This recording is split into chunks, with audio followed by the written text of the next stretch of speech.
My name is Laura, and I'm 32 years old. I have been married for 3 years to my husband Nick, who is the same age as me.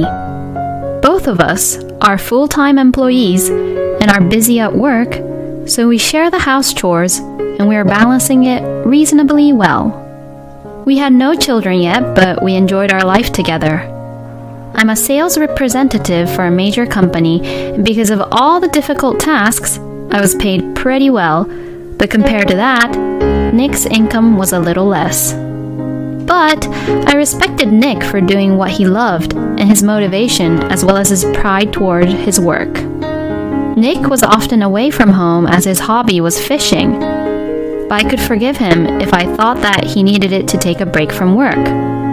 I had no complaints about the fact that we kept our savings account separate, and I was responsible for all living expenses except for the rent, which we split equally.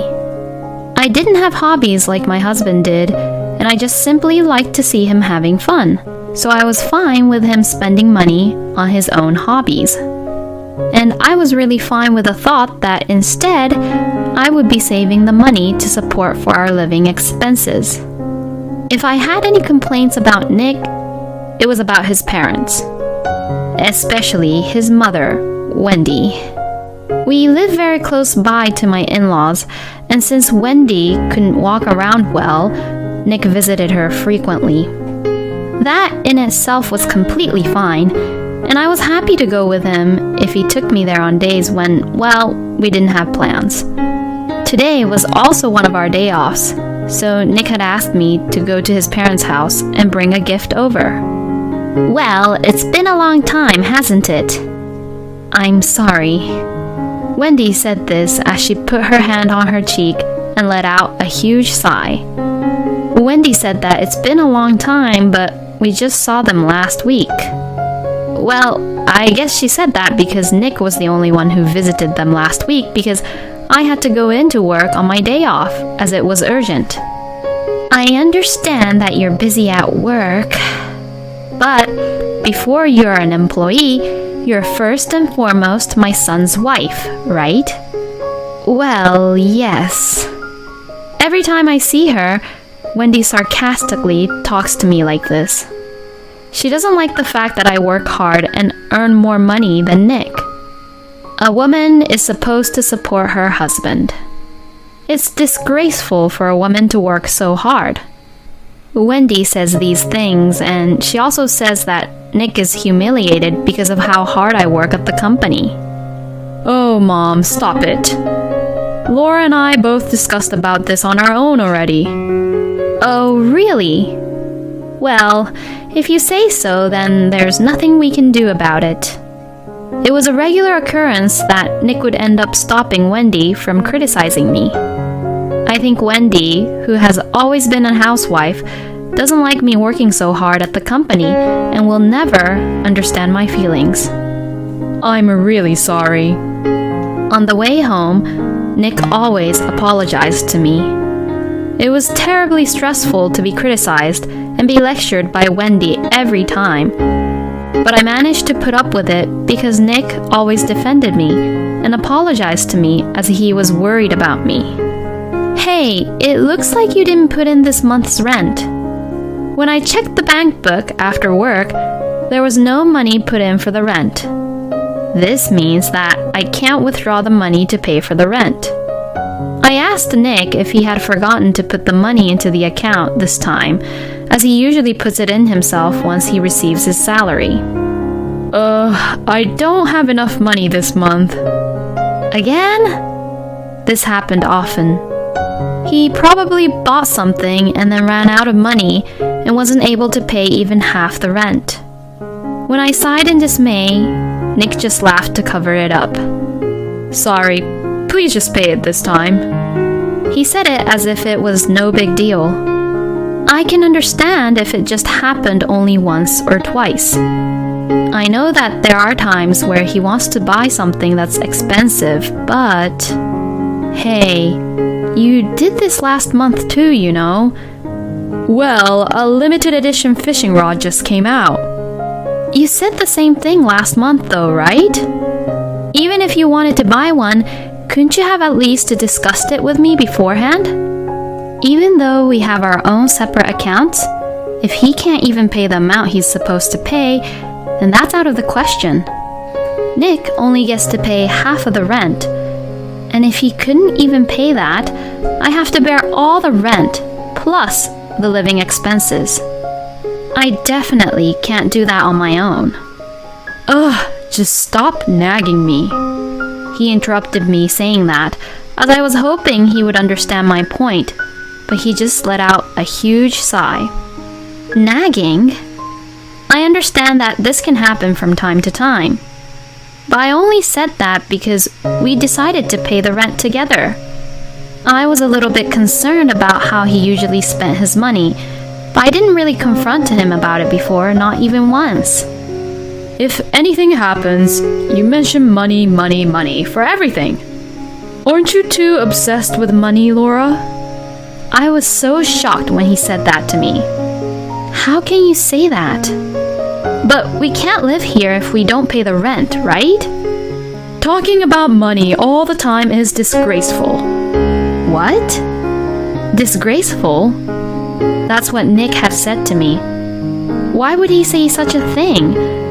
I knew that Nick didn't care much about money, and that was one of the parts I liked about him. So, even if he didn't save much money, I thought that it was fine if I saved money instead, and I thought that it was completely fine if I was the one who was managing the family finances. And to him, that's a disgrace. Seeing me not saying anything, I guess Nick thought that I couldn't say anything back to him, and he let out a sigh while saying this. I mean, I knew you're like that for a while, but like my mom says, women are usually supposed to stay at home and support their husbands. What? If you don't support me for being your husband a little, you're the one who's going to be embarrassed later on, okay? As Nick says that, he looks down at his phone. I had nothing more I could say to him. Nick had always apologized to me that Wendy's thoughts were old-fashioned and that she didn't understand me, but in the end, it all comes down to that idea? What does my husband mean by supporting him for being my husband? Is it to support the family finances silently? I'm home. Welcome home. I came home late one day because of work, and Wendy had welcomed me back home. What? Wendy? I didn't hear that she'd be coming over. I looked at her all confused as she took my bag and went inside the living room. I was speechless after seeing the living room. What's this? The living room was so crammed with cardboard boxes and packages that were not there in the morning, and I couldn't step around anywhere. Not only my mother-in-law, but also my father-in-law were there. My husband was laughing goofily watching the TV and drinking beer. Hey, what's this all about? Don't talk in a loud voice. Hey, what is this? I was confused and Nick frowned. My mom and dad moved in today. They moved in? To our house? I had never heard about anyone moving in, and Nick didn't even mention anything about this in the morning either. My mother-in-law, without any care in the world, is smiling and began to unpack her stuff. Hey, I didn't hear anything about them moving in with us.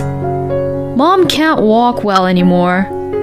I mean, she can still walk a little bit, but it's hard to make a living for her on her own, isn't it? But we have an extra room at our house anyways, so it's okay. It would be better for you to live with Mom too, so this shouldn't be a burden for you.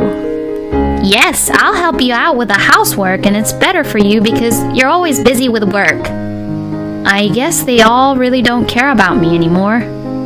I told my husband that I didn't want to live with them, but he didn't seem to listen to me at all, and more than anything, seeing Nick being like this, I almost began to cry.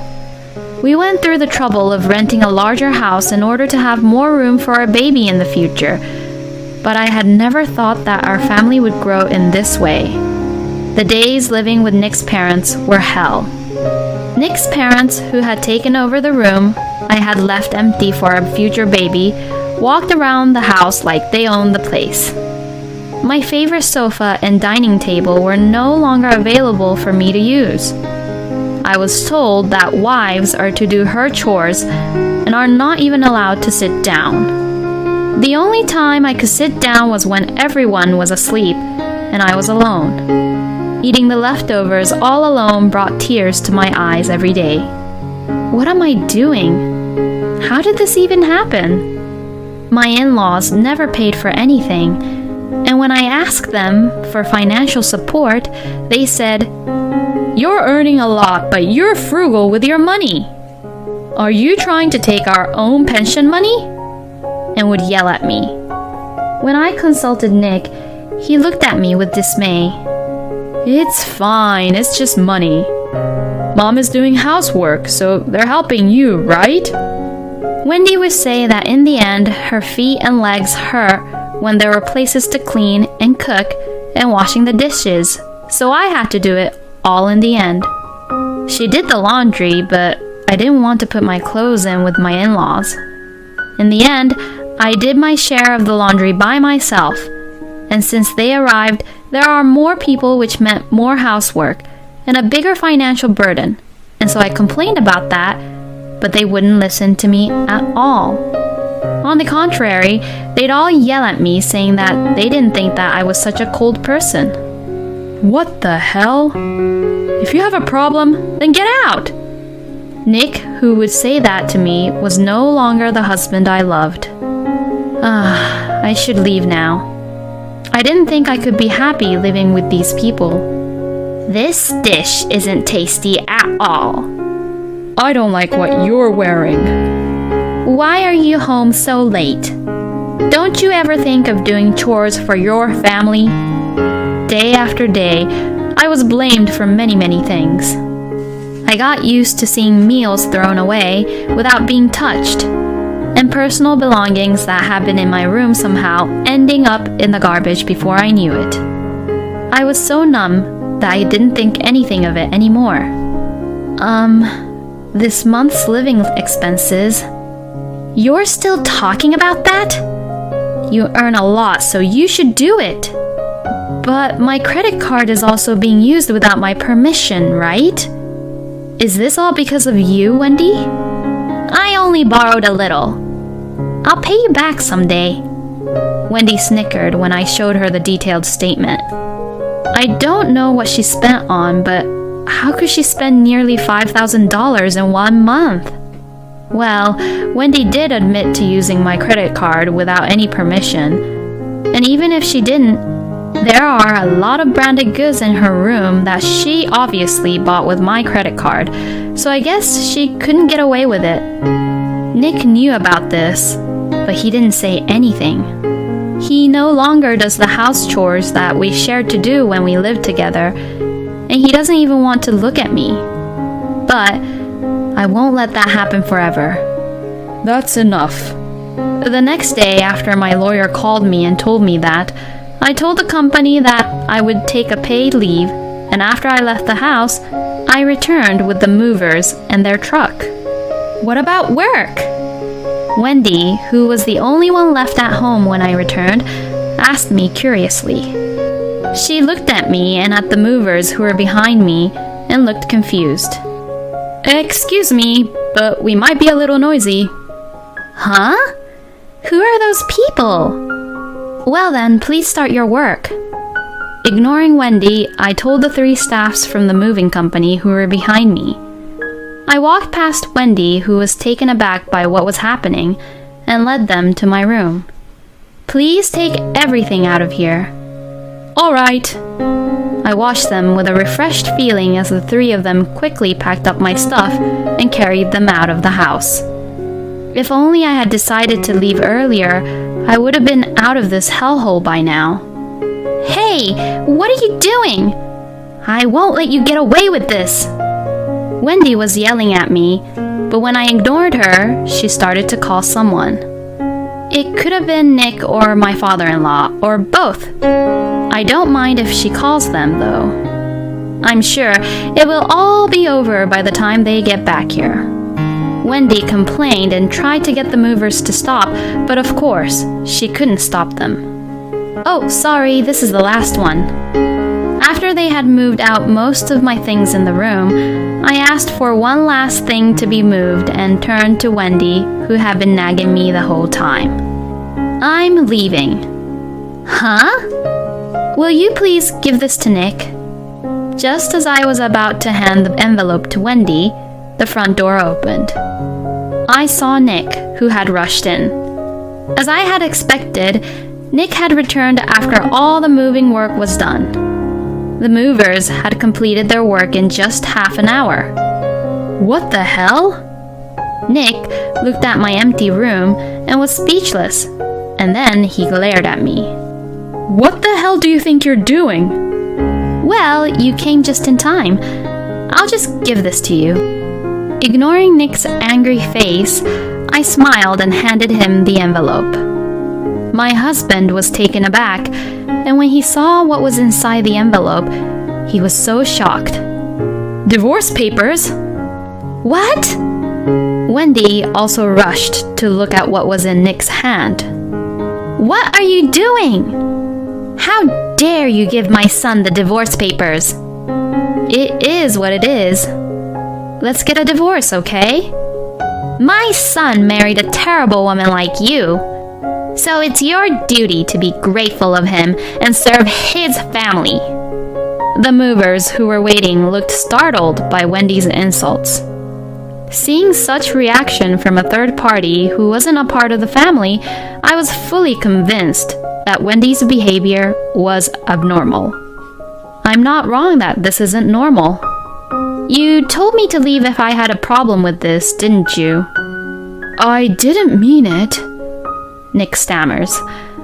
I guess he didn't really think that I would leave. And he probably didn't even imagine that I had the guts and that I would leave him. Did you really think that I would obey everything you say? Well, that's... I have plenty to complain about. So as you wished, I'm going to leave. I'm not stupid enough to put up with this and keep on staying here. I said this to Nick, who looked stunned, and finally left the house with the movers. I apologized for causing such a commotion to the movers, and they laughed and said, "We know what's going on, so it's not a problem." They all said gently, "We all know how hard it was for you," and comforted me. The tears I had been trying to hold back began to well up. I was scared. I was sad. And I was frustrated. But I was able to finally leave like this. I was proud of myself. Afterwards, I officially asked for a divorce through my lawyer. If you have a problem, then get out. After I was told that by Nick, I secretly prepared and planned for the divorce. I had consulted a lawyer and gathered evidence of the reasons for the divorce. I recorded all of Wendy's and Nick's complaints and criticism towards me, and recorded all of the dishes and personal belongings that were unreasonably thrown away. My lawyer told me that I had gathered enough evidence, so I immediately began to proceed the plan. I had already signed a contract for the house I was moving to, and all I had to do was move my stuff into it. I laughed at the thought of only a few cardboard boxes of my belongings, but I was excited at the thought of being able to live freely and being surrounded by the things I love from now on. I've given up my favorite sofa and dining table because I left them behind, but I can start over and eventually find my favorite furnitures again. My lawyer told me that Nick was being too stubborn and wouldn't agree to the divorce. I also heard that Nick and Wendy once stormed into the lawyer's office demanding to know my whereabouts. They also tried to wait for me in front of my office, but everyone at work who knew what was going on took care of me, and I was able to avoid running into each other with them. The things Nick and his parents said and did that I collected as evidence were so horrible. And if the case went to court, we definitely had an advantage. I heard that Nick had been complaining for a divorce settlement, but when he was told that a trial would cost him even more money, he reluctantly agreed to the divorce. I also demanded that Wendy return the money she spent with my credit card, as well as the alimony. Wendy was very much against the idea of paying the alimony, but I have proof on how she used my credit card without any of my permission. And when I told her that I would report to the police to make a case out of it, she seemed to give up. We are a family. Wendy seemed to be saying that until the end, but what she meant by family was Nick, her husband, and herself. I wonder if she had forgotten that she had clearly excluded me from her family. I felt nauseous at the word family, which she used only when it was convenient for her. After the divorce was finalized and the alimony was paid, Nick and his parents moved away. It seems that the commotion brought bad publicity to the neighborhood and made it difficult for them to stay at that neighborhood. Moreover, the rent can be covered only by Nick's salary. Now, they rented a small house in a rural area and lived together as a family of 3 with Nick's small income and his parents' small pension. We are miserable because we have no money. Please come home. Nick contacted me many times over text, but I blocked his messages without reading them. As for me, I'm finally living a happy life surrounded by the things I love and working at a job which I love. I don't have to worry about people throwing things away without my permission. I don't have to worry about people always complaining about me. It really is a comfortable life. There is a colleague at work whom I am interested in. We are both busy, but he's kind enough to say that we should go at our own pace. I know I've made many mistakes previously, so it's okay to take my time. Because he understands that, he says that he'll wait until I could trust him. We are both independent and are able to support each other. I will live my life with a person like him because I know that we both can have a good, happy life with each other.